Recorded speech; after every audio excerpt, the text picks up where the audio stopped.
मंत्रिमंडल के मेरे सहयोगी श्रीमान पीयूष गोयल जी, अनुप्रिया पटेल जी, सोम प्रकाश जी, अन्य महानुभाव और देश भर से हमारे साथ जुड़े हुए स्टार्टअप इकोसिस्टम के सभी साथी, आप सबको स्टार्टअप महाकुंभ की बहुत बहुत शुभकामनाएं।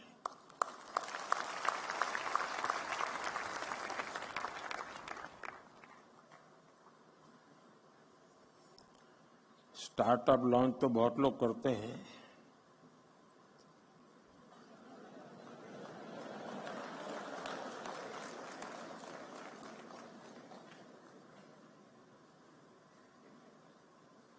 और पॉलिटिक्स में तो ज्यादा।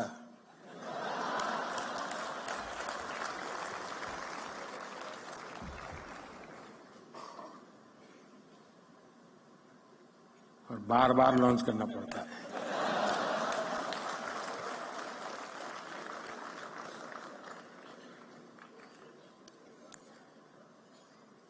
आप में उनमें फर्क ये है कि आप लोग प्रयोगशील होते हैं। एक अगर लॉन्च नहीं हुआ तो तुम दूसरे पर चले जाते हैं।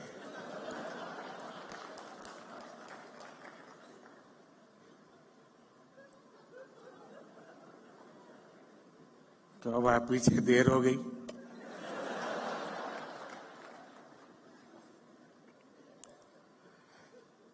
साथियों, आज जब देश 2047 के विकसित भारत के रोड मैप पर काम कर रहा है, ऐसे समय मुझे लगता है कि ये स्टार्टअप महाकुंभ का बहुत महत्व है। बीते दशकों में हमने देखा है कि भारत ने कैसे आईटी और सॉफ्टवेयर सेक्टर में अपनी छाप छोड़ी है। अब हम भारत में इनोवेशन और स्टार्टअप कल्चर का ट्रेंड लगातार बढ़ता हुआ देख रहे हैं, और इसलिए स्टार्टअप की दुनिया के आप सभी साथियों का इस महाकुंभ में होना बहुत मायने रखता है। और मैं बैठे बैठे सोच रहा था कि स्टार्टअप वाले सफल कैसे होते हैं, क्यों होते हैं, वो कौन सी उनके अंदर एक जीनियस एलिमेंट है जिसके कारण ये सफल हो जाते हैं। तो मुझे एक विचार आया, आप लोग तय करना मैं सही हूं कि गलत हूं। जो आपकी टीम है जिसने इसको ऑर्गेनाइज किया है, क्योंकि आमतौर पर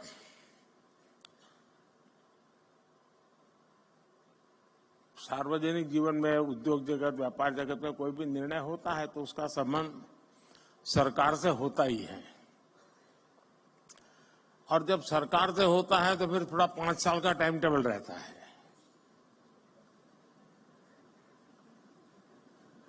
धीरे धीरे पहुंच रही, इधर से शुरू हुई है।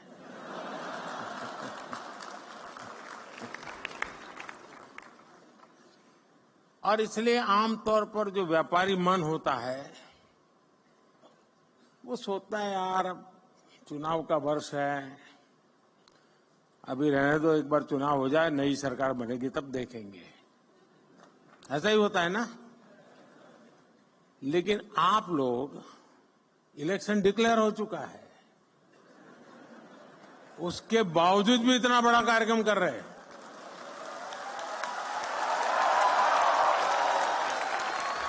इसका मतलब ये है कि आपको पता है अगले 5 साल क्या होने वाला है।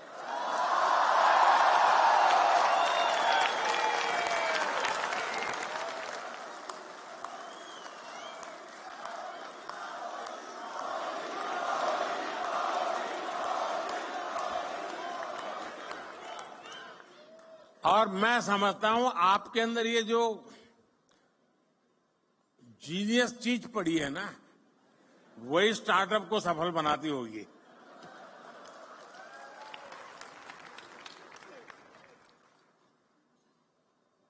यहां investors, incubators, academicians, researchers, industry members, यानी एक प्रकार से सच्चे अर्थ में ये महाकुंभ है। यहां यंग एंटरप्रेन्योर्स भी हैं और फ्यूचर एंटरप्रेन्योर्स भी हैं। और जैसे आप में जीनियस टैलेंट है, मेरे में भी ये है, और इसमें मैं पहचान सकता हूं, इसमें फ्यूचर एंटरप्रेन्योर मुझे दिखते हैं, मैं देख सकता हूं।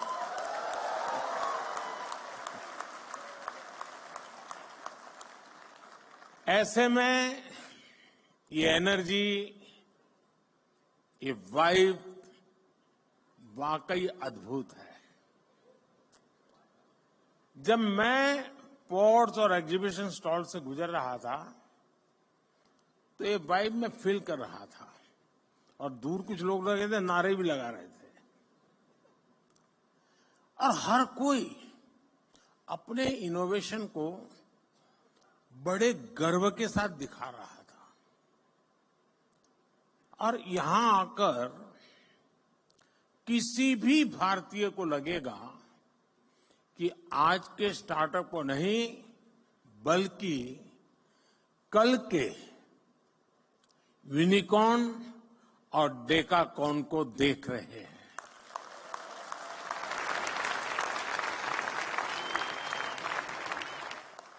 साथियों, भारत आज अगर ग्लोबल स्टार्टअप स्पेस के लिए नई उम्मीद, नई ताकत बनकर उभरा है, तो इसके पीछे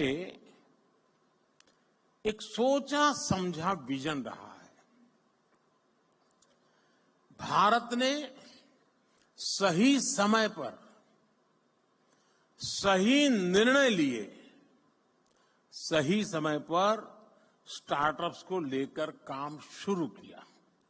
अब ये समिट तो आप लोगों ने बहुत बड़ी मात्रा में ऑर्गेनाइज की है, लेकिन जब ये शब्द भी का स्टार्टअप नहीं हुआ था, उस समय मैंने एक समिट की थी विज्ञान भवन में। बड़ी मुश्किल से आधा सभागृह भरा था, पीछे भी जैसे सरकार करती है जगह हमने भर दी थी। ये अंदर की बात है, बाहर मत बताना।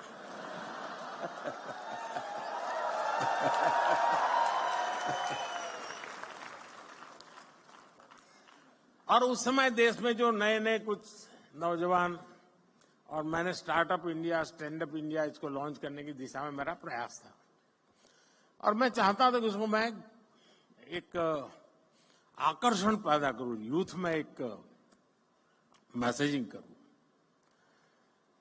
तो कुछ लोगों ने जो इनिशिएटिव लिए थे उनको खोजा देश भर में, भाई कोई कोने में कोई करता है तो जरा देखो। और मैंने 5-7 लोगों को बुलाया था कि जरा भाई आप भी वहां भाषण कीजिए, मेरी कोई सुनेगा नहीं। अब सुनते हैं। मैं उस समय बात कर रहा हूं। तो मुझे बराबर याद है, उस फंक्शन में एक बेटी ने अपना अनुभव सुनाया, शायद यहां बैठी भी हो, मुझे मालूम नहीं है। और उसने, वो मूल बंगाली है और माँ बाप ने काफी पढ़ा लिख करके उसको तैयार किया। उसने अपना अनुभव बताया। उसने कहा, मैं, उनकी माता पिता भी पढ़े लिखे हैं, तो बोले मैं घर गई तो मेरी माँ ने पूछा क्या कर रहे हो बेटा, आप काफी पढ़ लिख के आई थी। तो उसने कहा कि मैं स्टार्टअप शुरू करने जा रही हूँ। तो उसकी माँ ने कहा, वो बंगाली थे, सर्वनाश।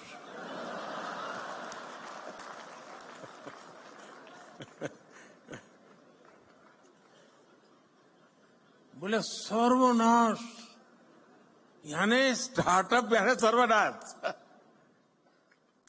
वहां से शुरू हुई यात्रा,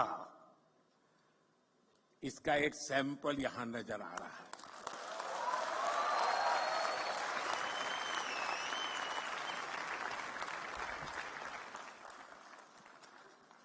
देश ने स्टार्टअप इंडिया अभियान के तहत इनोवेटिव आइडियाज को एक प्लेटफॉर्म दिया, उनको फंडिंग के सोर्स से कनेक्ट किया, एजुकेशनल इंस्टीट्यूशंस में इंक्यूबेटर स्थापित करने का अभियान भी चलाया। हमने बिल्कुल उसका बाल वाटिका शुरू की, अटल टिंकरिंग लैब, जैसे एजुकेशन में सबसे शुरू होता है ना केजी का, वैसा ही हमने शुरू किया। और इससे फिर एक स्टेज आकर गया, इंक्यूबेशन सेंटर बनते गए। टियर 2, टियर 3 शहरों के नौजवानों के लिए भी अपने आइडियाज को इंक्यूबेट करने की सुविधा मिलने लगी। आज पूरा देश गर्व से कह सकता है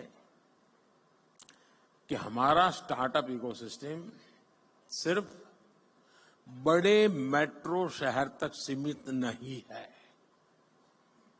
और अभी छोटी सी फिल्म में भी दिखाया गया, ये देश के 600 से अधिक जिलों तक पहुंच चुका है। इसका मतलब है ये एक सामाजिक कल्चर बन गया है। और जब कोई सामाजिक कल्चर बन जाए तो फिर उसको रुकने का कोई कारण ही नहीं होता है, वो नई नई ऊंचाइयों को प्राप्त करता ही करता जाता है। भारत की स्टार्टअप क्रांति का नेतृत्व आज देश के छोटे शहरों के युवा कर रहे हैं। कुछ लोग सोचते हैं कि हमारे स्टार्टअप सिर्फ टैक्स स्पेस तक ही सीमित है, लेकिन मुझे खुशी है कि आज agriculture, textile, medicine, transport, space, even मैंने देखा योगा में स्टार्टअप शुरू हुए हैं। आयुर्वेद में स्टार्टअप शुरू हुआ है। और एक दो नहीं, मैं थोड़ा मैं रुचि लेता हूं तो देखता रहता हूं, 300, 400 की संख्या में है। और हर एक में एक से बढ़कर एक न कुछ नया है जी। कभी तो मुझे भी सोचना पड़ता है कि मैं योगा कर रहा हूं वो ठीक है कि स्टार्टअप वाला कह रहा है वो योगा ठीक है।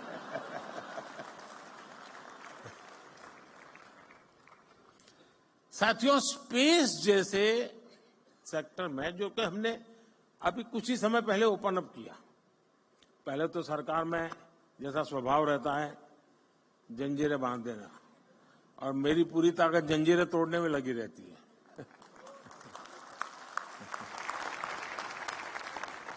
स्पेस में 50 से अधिक सेक्टर्स में भारत के स्टार्टअप बहुत अच्छा काम कर रहे हैं। और ऑलरेडी हमारे स्टार्टअप स्पेस शटल लॉन्च करने लगे हैं जी, इतने कम समय में। साथियों, भारत की युवा शक्ति का सामर्थ्य आज पूरी दुनिया देख रही है। इस सामर्थ्य पर भरोसा करते हुए देश ने स्टार्टअप इकोसिस्टम निर्माण करने की तरफ अनेक कदम उठाए हैं।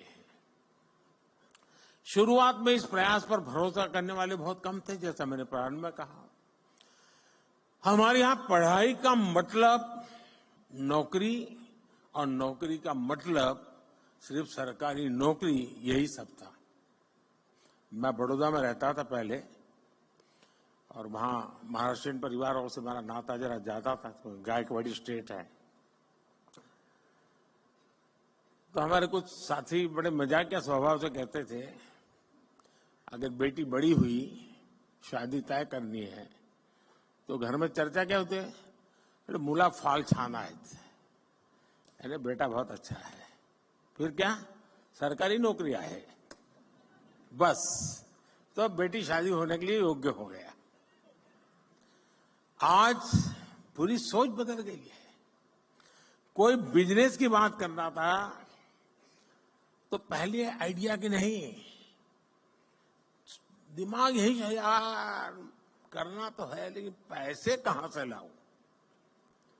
शुरुआत की चिंता उसकी पैसों से रहती थी। जिसके पास पैसा है वही बिजनेस कर सकता है, ये हमारी यहां धारणा बन चुकी थी। ये स्टार्टअप इकोसिस्टम ने उस साइकिल को तोड़ दिया है जी। और देश में जो रिवॉल्यूशन आता है ना, ऐसी चीजों से आता है। देश के नौजवानों ने जॉब सीकर से ज्यादा जॉब क्रिएटर बनने का रास्ता चुना है।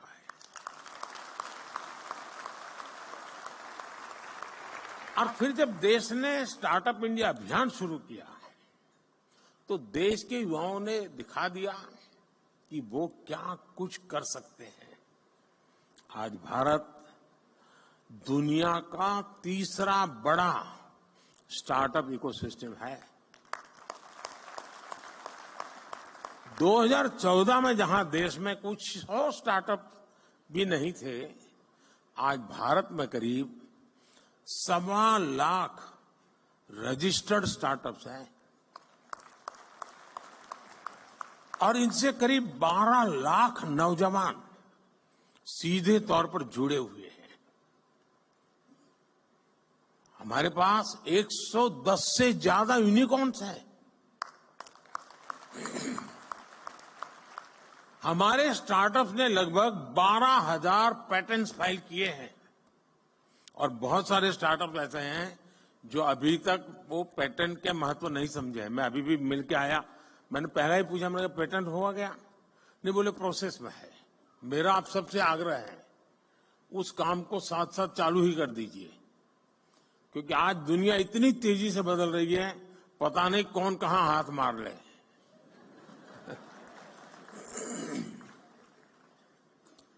और देश ने कैसे इनकी हैंड होल्डिंग की है, उसका एक और उदाहरण है जेम पोर्टल। यहां पर उसकी व्यवस्था है, आप देख सकते हैं।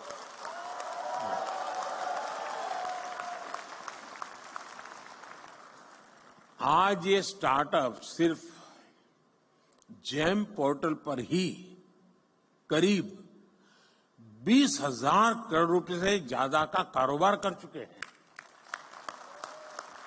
यानी सरकार ने एक प्लेटफॉर्म बनाया, आप वहां पहुंचे और इतने कम समय में 20-22 साल की आयु के नौजवान 20,000 करोड़ का कारोबार कर ले प्लेटफॉर्म पर, ये बहुत बड़ी बात है जी। आप सभी इस बात के गवाह हैं कि आज का युवा अब डॉक्टर, इंजीनियर के साथ साथ एक इनोवेटर बनने का सपना, अपने स्टार्टअप का सपना भी देखने लगा है। ये मैं समझता हूं उसके पास जो टैलेंट है या जो उसकी ट्रेनिंग है, स्टार्टअप के माध्यम से वो एक नए क्षेत्र में प्रवेश कर रहा है। आज मैं देखता हूं कि कैसे युवा अपने स्टार्टअप के दम पर अलग अलग सेक्टर्स में छाए हुए हैं। और मुझे तो पक्का विश्वास है कि 2019 का जब चुनाव आएगा ना, उस समय कम से कम 1,000 स्टार्टअप ऐसे होंगे जिसकी सेवाएं पॉलिटिकल पार्टियां लेती होंगी। वो ऐसे ऐसे चीजें लेकर के आएंगे और उसको भी लगेगा हाँ यार, इस तरीके से पहुंचना अच्छा है, ये सरल रास्ता है। यानी कहने का मेरा तात्पर्य है कि हर क्षेत्र में, चाहे वो सेवा का क्षेत्र हो, कम्युनिकेशन का क्षेत्र हो, नौजवान नए आइडिया लेकर के आते हैं। कम से कम रिक्वायरमेंट के साथ वो परफॉर्म करने लग जाते हैं। और मैं मानता हूं इसी ने इसकी ताकत बहुत बढ़ाई है। मैंने देखा आज जो ट्रेडिशनल खान पान की चीजें हैं उसमें बिजनेस में आगे बढ़ रहा है। कोई मेडिकल के इक्विपमेंट इस प्रकार से बना रहे हैं कि भाई आपको आसानी से आप अपना देख सकते हैं। यानी कोई सोशल मीडिया के ग्लोबल जायंट्स से मुकाबला करने की तैयारी कर रहा है। यही सपने हैं, यही स्पिरिट है, यही शक्ति है। इसीलिए लोग कहते हैं मैं इसे नष्ट करूंगा।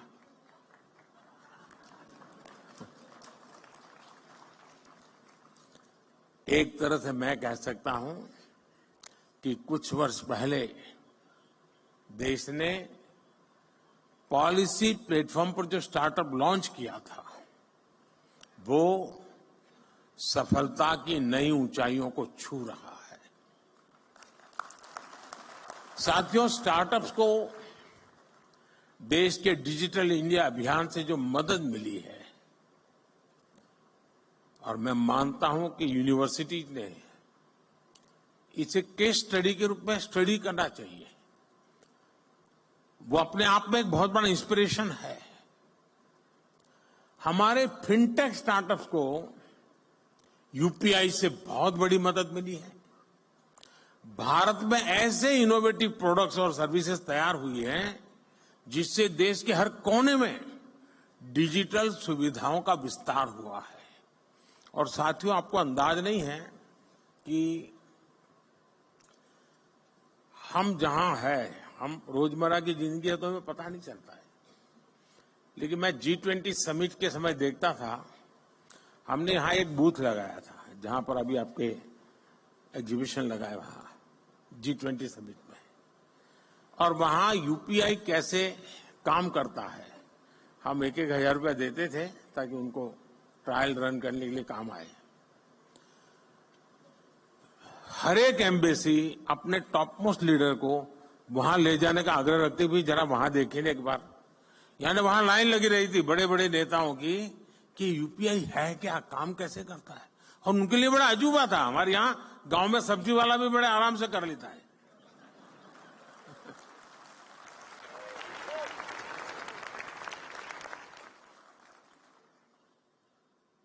साथियों, इससे फाइनेंशियल इंक्लूजन को बल मिला है। रूरल और अर्बन डिवाइड को देश कम कर पाया है। और दुनिया में शुरू में इसकी चिंता थी।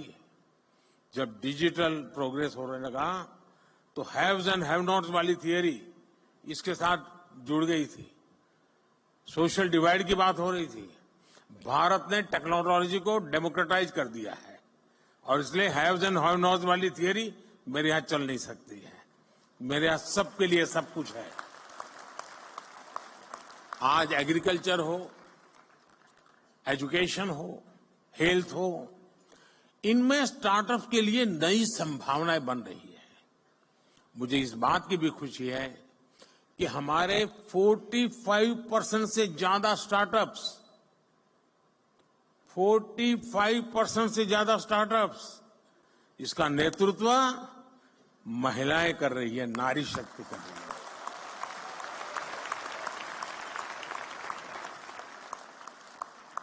इस ताकत का कोई अंदाज नहीं लगा सकता जी।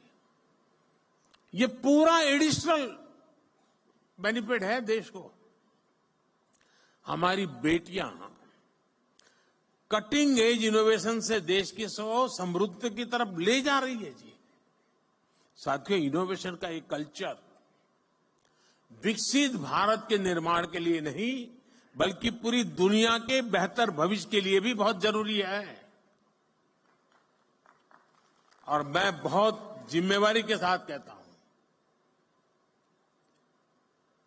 विश्व के बेहतर भविष्य की बात मैं कर रहा हूं, और मेरी ताकत पर नहीं, आपके सामर्थ्य पर मेरा भरोसा है।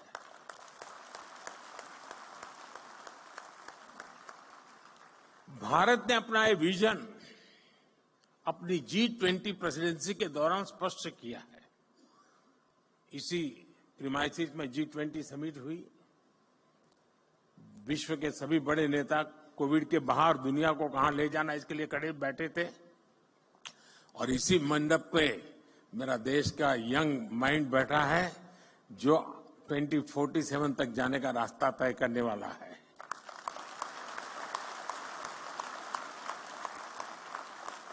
भारत ने स्टार्टअप 20 के तहत दुनिया भर के स्टार्टअप इकोसिस्टम को एक साथ लाने का प्रयास किया है। इसी भारत मंडप में G20 के दिल्ली डिक्लेरेशन में पहली बार स्टार्टअप्स को न सिर्फ इंक्लूड किया गया बल्कि उन्हें नेचुरल इंजन ऑफ ग्रोथ भी माना गया। मैं जरूर कहूंगा कि आप G20 का ये डॉक्यूमेंट जरूर देखें आप, यानी किस लेवल पर हम चीज को ले गए हैं। अब हम AI टेक्नोलॉजी से जुड़े एक नए युग में है और आज दुनिया इस बात को मान के चलती है कि AI मतलब इंडिया का अपर हैंड रहने वाला है। ये दुनिया मान के चल रही है। अब हमारा काम है मौका नहीं छोड़ना है और मैं भारी काफी मदद ले रहा हूं ये AI की आजकल, क्योंकि मुझे मालूम है मुझे इलेक्शन कैंपेन में लैंग्वेज की सीमाएं आती है तो मैं AI की मदद से तमिल में भी मेरी बात पहुंचा रहा हूं, तेलुगु में पहुंचा रहा हूं, उड़िया में पहुंचा रहा हूं। तो आप जैसे नौजवान ये काम करते हैं तो मेरा भी काम हो जाता है। पहले मैं देख रहा था कोई मुझे मिलता था तो एक जमाना था पहले ऑटोग्राफ मांगते थे, धीरे धीरे फोटोग्राफ मांगने लगे, अब सेल्फी मांगने लगे, अब तीनों मांग रहे, सेल्फी चाहिए, फोटोग्राफ चाहिए, ऑटोग्राफ चाहिए। अब करे क्या? तो मैंने AI वाली मदद ले ली। मैंने अपने नमो ऐप पर एक व्यवस्था खड़ी कर दी, अगर मैं यहां से गुजर रहा हूं और कहीं पर एक कोने पर आपका आधा चेहरा भी आ गया तो AI की मदद से आप निकाल सकते हैं मोदी के साथ मैं खड़ा हूं।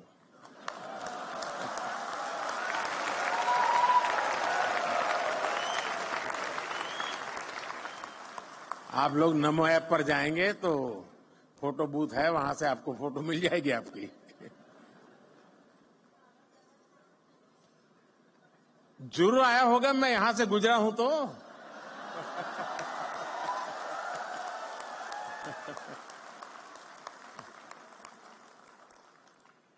साथियों, इसलिए भारत के यंग इनोवेटर्स के लिए और ग्लोबल इन्वेस्टर्स के लिए AI एक ऐसा क्षेत्र अनगिनत नए अवसर लेकर के आया है। National quantum mission, India AI mission और सेमीकंडक्टर मिशन, ये सारे अभियान भारत के युवाओं के लिए संभावनाओं के नए द्वार खोलेंगे। अभी कुछ महीने पहले मुझे अमेरिका की संसद को संबोधित करने के लिए उन्होंने बुलाया था, तो मैंने वहां AI की चर्चा की। तो मैंने कहा अब AI दुनिया का भविष्य तय करने के लिए सामर्थ्यवान बनता जा रहा है, तो जितनी वहां समझ थी उतने हिसाब से तालियां बजी।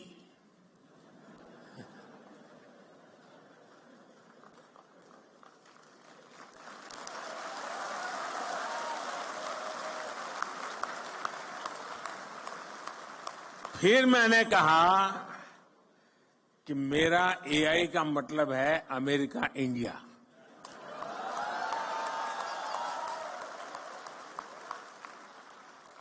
तो पूरा सभागृह खड़ा हो गया।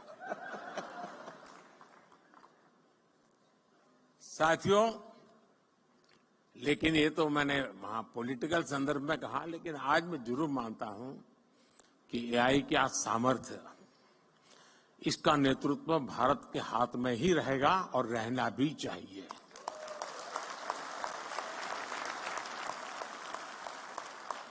Indian solutions for global applications की भावना मुझे पक्का विश्वास है बहुत बड़ी मदद करेगी। भारत के युवा इनोवेटर जिन प्रॉब्लम्स का सॉल्यूशन ढूंढेंगे वो दुनिया के अनेक देशों की मदद करेगा। मैं पिछले दिनों को एक प्रयोग करता रहता हूं। मैं दुनिया के कई देशों के साथ हमारे देश के बच्चों के हैकाथॉन करवाता हूं। 30-40 घंटे ये बच्चे ऑनलाइन जुड़ करके हैकाथॉन करते हैं। मिक्स टीम बनती है। जैसे मानो सिंगापुर इंडिया है तो सिंगापुर के बच्चे इंडिया के बच्चे साथ में प्रॉब्लम सॉल्व करते हैं। मैंने देखा है कि भारत के बच्चों के साथ हैकाथॉन करने के लिए दुनिया में बहुत बड़ा आकर्षण पैदा हुआ है। फिर मैं उनको कहता हूं यार तुम जमोगे नहीं उनके साथ? बोले साहब जमेंगे नहीं लेकिन सीखेंगे तो।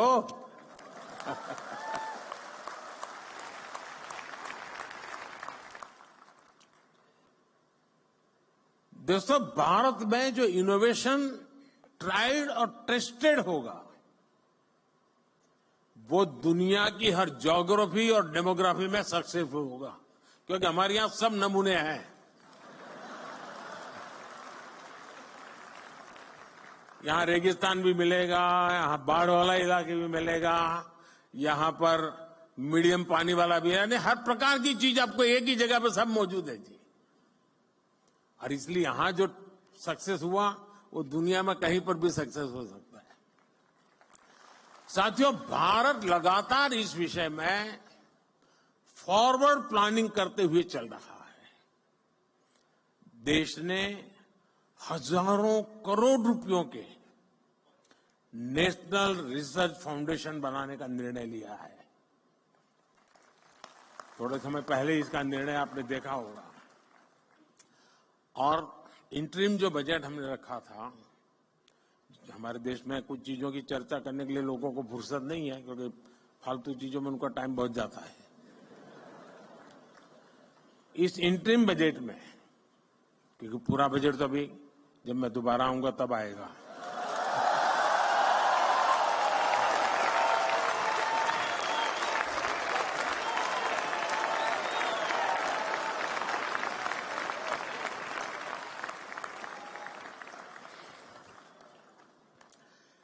इस इंटरिम बजट में एक बहुत बड़ा निर्णय हुआ है। मैं चाहता हूं कि देश के हर नौजवान को पता होना चाहिए। रिसर्च और इनोवेशन के लिए 1 लाख करोड़ रुपए के फंड की घोषणा की गई है। इससे सनराइज टेक्नोलॉजी एरिया में लंबे समय तक चलने वाले रिसर्च प्रोजेक्ट में मदद मिलेगी। भारत ने डिजिटल डेटा प्रोटेक्शन के लिए बेहतरीन कानून भी बनाया है। स्टार्टअप्स को प्रोत्साहित करने के लिए जो भी कदम जरूरी है वो सारे उठाए जा रहे हैं। अब देश फंडिंग का एक बेहतर मैकेनिज्म बनाने का भी प्रयास कर रहा है। साथियों, आज जो स्टार्टअप सफल हो रहे हैं उन पर एक बड़ी जिम्मेदारी भी है। आपको ये तो ध्यान रखना ही है कि आपके आइडिया पर किसी ने भरोसा किया है, तभी आप यहां पहुंचे हैं। इसलिए आपको भी एक नए आइडिया को सपोर्ट करना चाहिए। कोई तो था जिसने आपका हाथ पकड़ा था, आप भी किसी का हाथ पकड़िए। क्या आप किसी एजुकेशनल इंस्टीट्यूट में युवाओं को प्रेरित करने के लिए मेंटर के रूप में जा नहीं सकते? मान लीजिए आपने 10 टिंकरिंग लैब ले लिए, जाएंगे उन बच्चों से बातें करेंगे, आपके आइडिया उनके आइडिया चर्चा करेंगे, इंक्यूबेशन सेंटर पर जाएंगे। 1 घंटा दीजिए, आधा घंटा दीजिए, मैं रुपये पैसे देने की बात नहीं कर रहा हूं। देश की नई पीढ़ी से मिलिए दोस्तों, मजा आ जाएगा।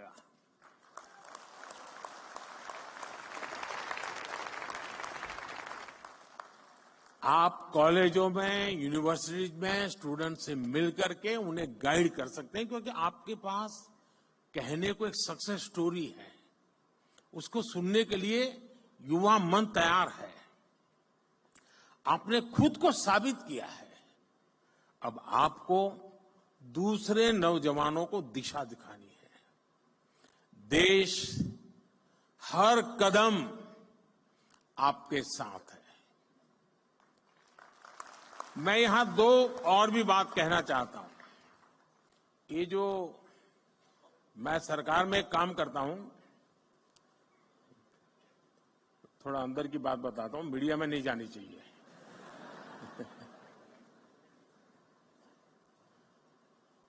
मैंने सरकार में एक बार कहा आकर के, नया नया यहां आया था दिल्ली, यहां का कल्चर का ज्यादा पता नहीं था मुझे, बाहर का व्यक्ति था। तो मैंने सरकार से कहा, मैंने कहा ऐसा करो भाई, तुम्हारे यहाँ ऐसे प्रॉब्लम डिपार्टमेंट में जो लंबे समय से अटके पड़े हैं, लटके पड़े हैं, तुम लोग कोशिश कर रहे हो लेकिन सॉल्यूशन नहीं आ रहा है, ऐसे आइडेंटिफाई करो और मैं देश के नौजवानों को एक प्रॉब्लम दूंगा, उनको कहूंगा हैकेथॉन करो और इसका मुझे सॉल्यूशन दो। तो खैर हमारे बाबू लोग तो बहुत बहुत पढ़े लिखे लोग रहते हैं। तो साहब उसको कोई जरूरत नहीं, हमारा 20-20 साल का अनुभव है। अरे मैंने कहा यार क्या जाता है। शुरू में मुझे बहुत रेजिस्टेंस था, तो कोई मानने को तैयार नहीं था कि हमारे यहाँ कुछ अटका हुआ है, हमारे यहाँ कुछ लटका हुआ है, हमारे यहाँ रुका हुआ। कोई कहे हमारे सब नहीं साहब, सब बहुत बढ़िया चल रहा है। अरे मैंने कहा भाई बढ़िया चल रहा है तो भी तो दो, वैल्यू एडिशन होगा। अच्छा नहीं होगा तो वो देखिएगा कि क्या बढ़िया है, जाने तो ना बाहर। खैर बड़ी मुश्किल से सब डिपार्टमेंट ने मुझे, मैं बहुत पीछे पड़ गया तो निकाल करके दिया कि साहब ये एक समस्या है, ये तो टोटल लगाया तो करीब 400 निकली। अब वो तो शायद मुझे लगता है 0.1% भी नहीं बताया होगा। मैंने देश के नौजवानों का हैकेथॉन किया और उनको समस्याएं दे दी। मैंने कहा इसका सॉल्यूशन लेके आओ। आप हैरान हो जाएंगे जी, इतने बढ़िया सॉल्यूशन दिए उन्होंने, वे आउट दिए उन्होंने, और करीब 70-80% आइडियाज उन बच्चों के सरकार ने अडॉप्ट कर लिए। फिर स्थिति ये बनी कि हमारे डिपार्टमेंट मुझे पूछने लगे, साहब इस साल हैकेथॉन कब होगा, क्योंकि उनको लगा कि भाई ये सॉल्यूशन तो यहीं पर मिलेगा। यानी कहने का तात्पर्य है कि इनके पास जब मिलते हैं बच्चे, बैठते हैं, बहुत चीजें निकाल के लाते हैं। और ये 18, 20, 22 साल के नौजवान है जी। मैं कहूंगा ये जो हमारे बिजनेस के जो CII है, फीकी है, एसोचैम है, मैं उनको कहता हूं कि वो अपनी अपनी इंडस्ट्री के प्रॉब्लम आइडेंटिफाई करें। प्रॉब्लम आइडेंटिफाई करके वे ये स्टार्टअप वालों का हैकेथॉन करें और उनको प्रॉब्लम दे।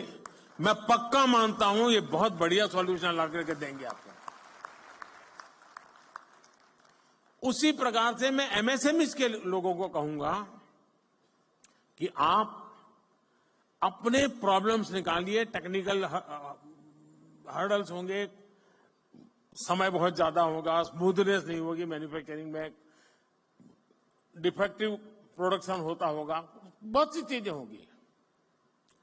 आप देश के स्टूडेंट्स के पास जाइए, उनका हैकेथॉन आप ऑर्गेनाइज, MSMEs के लोग खुद, और सरकार को कहीं मत में रखिए।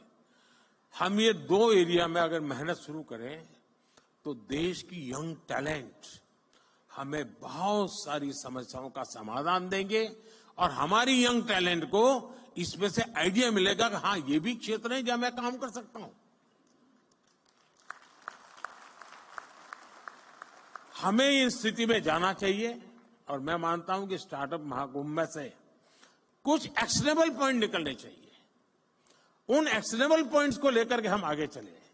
और मैं आपको वादा करता हूं, अब ये 1.5-2 महीने में जरा और काम में व्यस्त हूं, लेकिन इसके बाद मैं आपके लिए अवेलेबल हूं।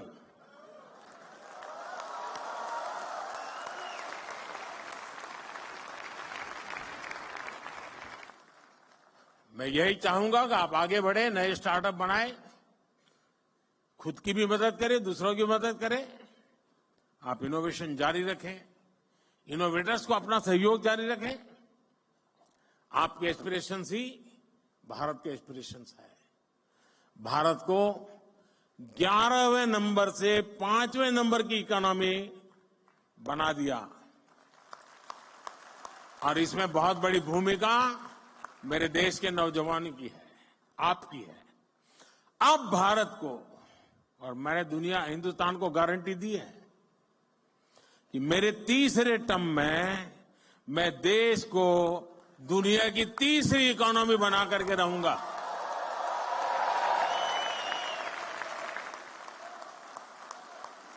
और ये जंप जो है उसमें स्टार्टअप की बहुत बड़ी भूमिका होगी, मैं देख सकता हूं। साथियों, मुझे अच्छा लगा आप सबसे गप्पे गोष्ठी करने का। आप सब नौजवानों से आपका उत्साह, उमंग मेरे में भी एक नई ऊर्जा भर देता है। बहुत बहुत शुभकामनाएं, बहुत बहुत धन्यवाद।